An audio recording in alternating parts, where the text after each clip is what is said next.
Hello medicos, welcome back to in this video. और आज हम फिर से यहाँ पे न्यू टॉपिक के साथ हैं। जैसे कि प्रीवियस लेक्चर में हमने कई सारे इन्फेक्टिव डिसीज़ के बारे में कवर किया था, सो आज फिर से हम एक न्यू इन्फेक्टिव डिसीज़ के साथ हैं जिसे कहते हैं साइफिलिस। ओके, सो साइफिलिस क्या है? बेसिकली हमें फर्स्ट ये आइडिया होना चाहिए। ये एक तरीके का बैक्टीरियल इन्फेक्शन है जो कि सेक्शुअल कॉन्टैक्ट की वजह से स्प्रेड होता है। ओके, बट इसमें क्या होता है, पेनलेस सोर होता है। सोर मतलब छाले पड़ना हमारे जेनाइटल एरिया में, जैसे कि रेक्टम में या फिर माउथ में भी हो सकता है। ये डिपेंड करता है किस तरह का मतलब सॉरी कहाँ पे इन्फेक्शन स्प्रेड हो रहा है, किसके थ्रू हो रहा है। ओके, क्रॉनिक इन्फेक्टिव डिसीज यानी एक तरीके की ये क्रॉनिक डिसीज होती है। Okay, caused by the spiral चेट ट्रेपोनेमा पैलिडम। ये जो बैक्टीरिया का नाम है ये साइफिलिस कॉज करता है, स्पाइरोचेट ट्रेपोनेमा पैलिडम। और ये बहुत ही मोस्ट कॉमन पूछे जाने वाला क्वेश्चन है। ओके, तो याद रखना।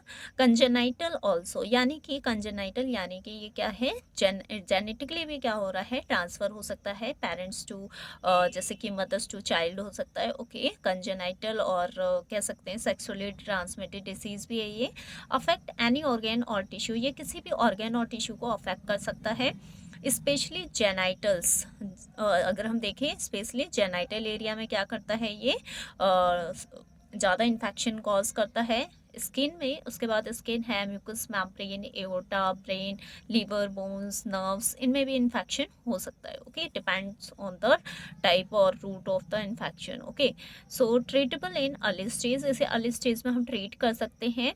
विदाउट ट्रीटमेंट, अगर हम ट्रीटमेंट नहीं करते हैं, cause disability, neurological disorders and even death. Okay, तो अगर हम ट्रीटमेंट नहीं देते हैं प्रॉपर तो इससे डिसएबिलिटीज हो सकती हैं, न्यूरोलॉजिकल डिसऑर्डर्स हो सकते हैं, डेथ भी हो सकती है पेशेंट की।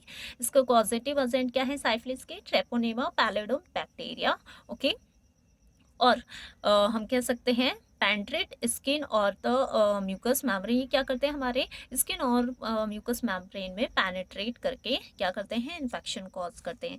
इनका जो इंक्यूबेशन पीरियड होता है वो 21 डेज टू हम कह सकते हैं 10 to 90 डेज तक भी हो सकता है।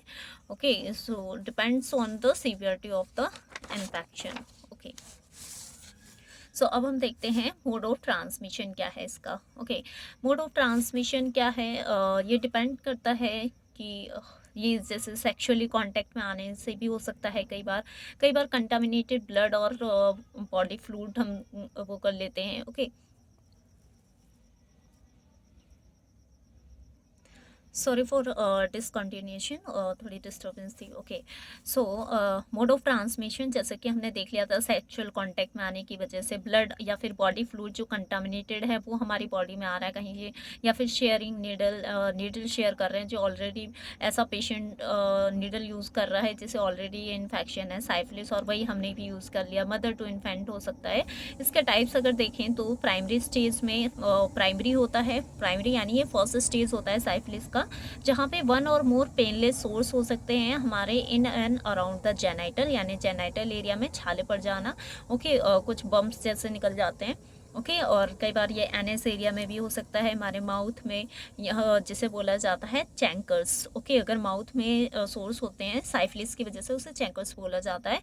If not treated on time, अगर हम इसे टाइम पे ट्रीटमेंट नहीं देते हैं, leads to the second stage. तो हम आते हैं सेकेंड स्टेज की तरफ, जहाँ पे रफ रेड और रेडिश ब्राउन रेसेस होने लगते हैं पाम ऑफ द हैंड और सोल ऑफ द फीट पे। ओके, ये बेसिक सिम्टम्स के बेस पे एक तरीके से क्लासिफाई किया गया है हमारे साइफिलिस के टाइप को।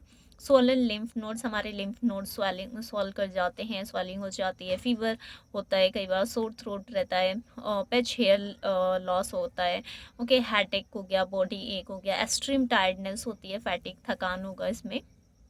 थर्ड फेज आता है लेटेंट फेज। ओके, सो लेटेंट फेज में क्या होता है कि बैक्टीरिया जो स्टिल हमारी बॉडी में एलिव है, लेकिन कहीं ना कहीं वो हमारे बॉडी में कोई सिम्टम्स नहीं दे रहा। ओके, नॉट कंटाजियस, यानी इस टाइम पे वो एक्टिव नहीं है, तो ये बाय टचिंग वगैरह से स्प्रेड नहीं करेगा। ओके, बट अफेक्ट द, लेकिन अंदर ही अंदर क्या करेगा, जिस पर्सन में ये साइफिलिस बैक्टीरिया ग्रो कर रहा है उसे अंदर ही अंदर क्या करेगा, हार्म करेगा, जैसे हार्ट, ब्रेन, बोन्स, इन पे टारगेट कर सकता है और ये कई सालों तक रह सकता है। ओके, उसके बाद लास्ट फेज होता है टर्सरी फेज, जिसमें कि क्या होता है, स्टिल नॉट साइन सिम्टम्स आते हैं, मतलब यहाँ पे कोई भी साइन सिम्टम्स नहीं होंगे बट गेट पर्सन, लेकिन वो धीरे धीरे जो डिसीज़ है, वो डिसऑर्डर है, वो धीरे धीरे क्या होती जा रही है, सीवियर होती जा रही है। Okay, led to the death, यानी लास्ट में इसमें डेथ हो जाती है टर्सरी फेज में। और इसमें कुछ सिम्टम्स आते हैं like problems in controlling muscle movement, nervousness होने लगती है, वीकनेस टाइप होने लगती है मसल्स में। ओके, विजन प्रॉब्लम हो सकता है, डिमेंशिया, कंफ्यूजन, हेडेक और सीजर्स। अभी जस्ट हमने देखा पीछे कि न्यूरोलॉजिकल डैमेज हो सकता है अगर हमने इसे प्रॉपर ट्रीटमेंट नहीं दिया। ओके, सो ये तो हमारा हो गया साइफिलिस वाला पार्ट, मतलब साइफिलिस का हमने इंट्रोडक्शन देखा है, टाइप्स देख लिया है। अब हम देखेंगे इसकी पैथोफिजियोलॉजी। ओके, सो पैथोफिजियोलॉजी क्या है, अब देखते हैं। पैथोफिजियोलॉजी ट्रेपोनेमा पैलिडम जो है, ओके, एक काम करते हैं हम इतना ही रखते हैं। नेक्स्ट पार्ट में हम क्या करेंगे, कंटिन्यू करेंगे पैथोफिजियोलॉजी, बिकॉज जो वीडियोस का साइज होता है वो लेंथी हो जाता है, तो बच्चे पढ़ना पसंद नहीं करते। Okay, so please share with your friends if you like this. Okay, thank you.